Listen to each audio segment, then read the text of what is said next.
Propaganda gets a bad reputation as just another word for lying, but that's not really what it is. Propaganda is selective truth. Eugene V. Debs, a presidential candidate and a major political figure, was sentenced to 10 years in prison for making comments against the draft. It shows you specific things, frames events a certain way, and leaves out anything that doesn't support the message it's trying to push. That distinction matters because it's a lot harder to argue with propaganda when most of what you're hearing is technically true. It was the first conflict where governments built industrial-scale operations to control what their own citizens believed. Britain, France, Germany, and the United States each set up dedicated agencies to produce posters, manage press access, and prosecute anyone who publicly questioned the war.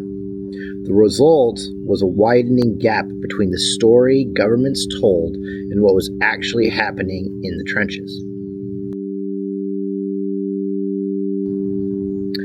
To understand why the propaganda worked, you have to look at the war it was speaking into.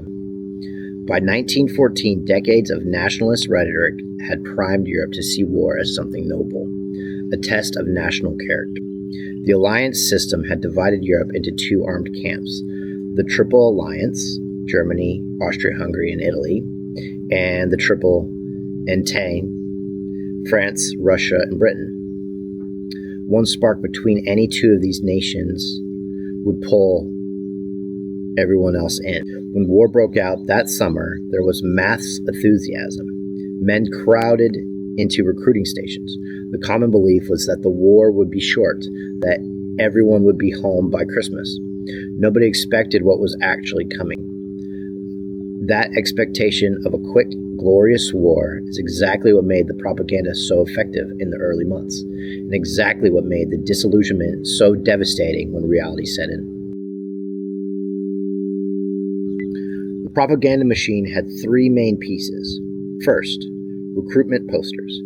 Britain's "Your country needs you," and America's "I want you," with Uncle Sam framed military service as a patriotic duty.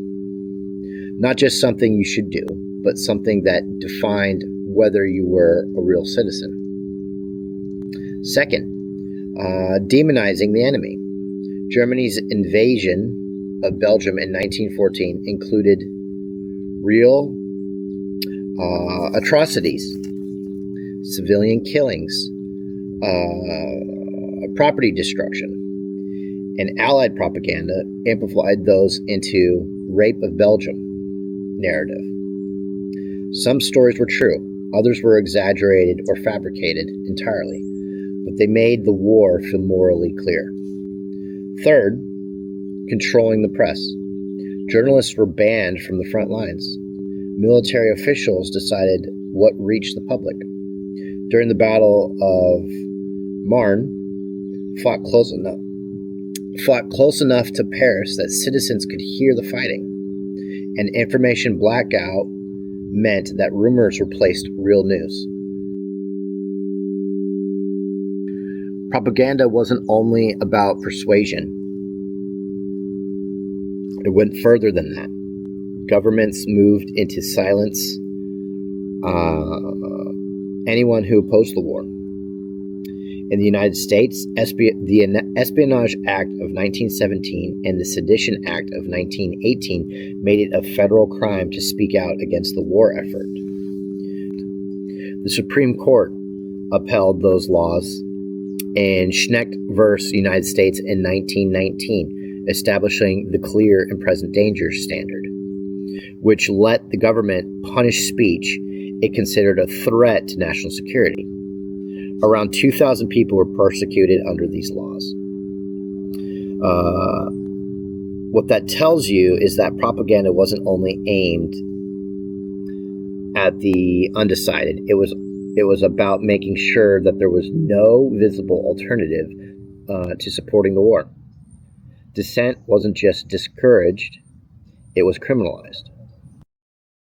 Not everyone bought the official narrative. Some of the most powerful Counter-propaganda came from the soldiers themselves, specifically the war poets. Siegfried Sassoon, a British officer decorated for bravery, described soldiers who were dizzy with galloping fear, sick for escape, loathing the strangled and butchered, frantic gestures of the dead. That's not heroic. That's somebody telling the truth.